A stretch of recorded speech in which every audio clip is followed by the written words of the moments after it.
rebellious people, we're gonna fuck you off!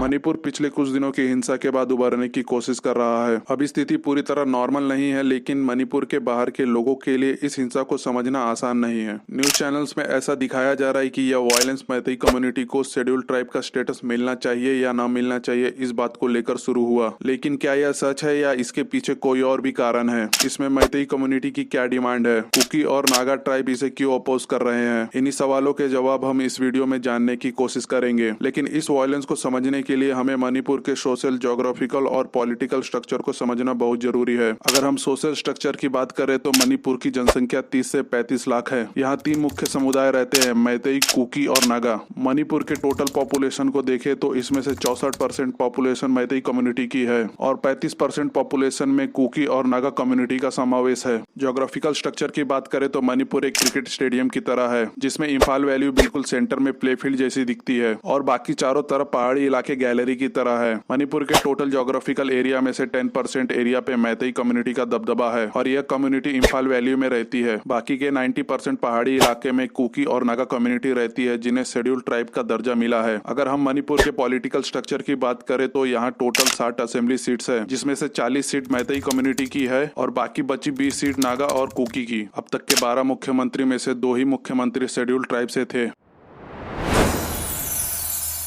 हिंसा से कुछ दिन पहले मणिपुर कोर्ट ने राज्य सरकार से कहा कि वो मैतेई समुदाय को शेड्यूल ट्राइब का स्टेटस दिए जाने को लेकर विचार करे, क्योंकि यह केस पिछले 10 सालों से पेंडिंग है। कोर्ट ने इस मुद्दे पर सेंट्रल गवर्नमेंट से भी उनका ओपिनियन मांगा। सबसे इम्पोर्टेंट बात यह है कि कोर्ट ने अभी तक मैतेई समुदाय को जनजाति का दर्जा देने का आदेश नहीं दिया, सिर्फ एक ऑब्जर्वेशन दी है। लेकिन यह बात सामने आ रही है कि कोर्ट के इस ऑब्जर्वेशन को गलत समझा गया। अगले दिन मणिपुर विधानसभा में हिल एरिया कमेटी ने एक रेजोल्यूशन पास किया और कहा कि वो कोर्ट के इस आदेश से दुखी है। उनका यह कहना था कि हिल एरिया कमेटी एक संवैधानिक कमेटी है और उनसे इस मामले में सलाह मशवरा नहीं किया गया। फिर 3 मई को all tribal student union Manipur ने एक रैली आयोजित की। आदिवासी एकजुट रैली राजधानी इम्फाल से करीब 65 किलोमीटर दूर चुराचांदपुर जिले के तोरबांग इलाके में। पुलिस के एक सीनियर ऑफिसर ने बताया कि इसी दौरान ट्राइबल और नॉन ट्राइबल के बीच झड़प शुरू हो गई और देखते ही देखते यह वायलेंस दूसरे इलाकों में भी फैल गई। मणिपुर में वायलेंस एक दिन में नहीं भड़की, बल्कि इससे पहले ऐसे बहुत सारे केसेस हो चुके हैं जिससे ट्राइबल्स के बीच नाराजगी पनप रही थी, जैसे कि सरकार द्वारा अफीम की खेती को नष्ट करना। कहा जा रहा है कि इसकी मार म्यांमार के अवैध प्रवासियों पर भी पड़ रही है। जिन्हें म्यांमार से जुड़े अवैध प्रवासी बताया जा रहा है, वे मणिपुर के कुकी और जूमी ट्राइब से ताल्लुक रखते हैं।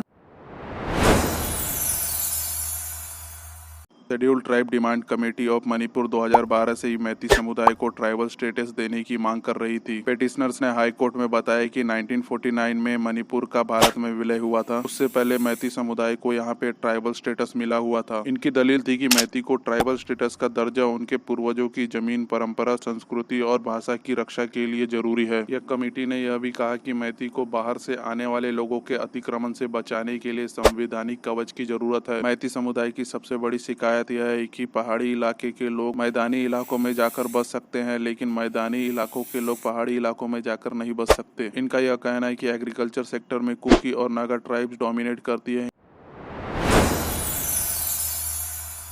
कुकी और नागा ट्राइब का यह कहना है कि मैती समुदाय पॉपुलेशन में ज्यादा है और ये पॉलिटिकली और एजुकेशनली भी स्ट्रांग है। इन ट्राइब्स को यह लगता है कि मैती को अगर ट्राइबल स्टेटस का दर्जा मिल गया तो इनके लिए नौकरी के अवसर कम हो जाएंगे और मैती कम्युनिटी के लोग पहाड़ों पर भी जमीन खरीदना शुरू कर देंगे। All tribal student union of Manipur का कहना है कि मैती समुदाय की भाषा संविधान की 8वीं अनुसूची में शामिल है और इनमें से कईयों को SC, OBC, EWS का फायदा मिल रहा है। तो आज के लिए इस वीडियो में इतना ही। अगर आपको कुछ नया जानने को मिला हो तो हमें सपोर्ट करने के लिए वीडियो को लाइक, शेयर और हमारे चैनल को सब्सक्राइब करें। जय हिंद।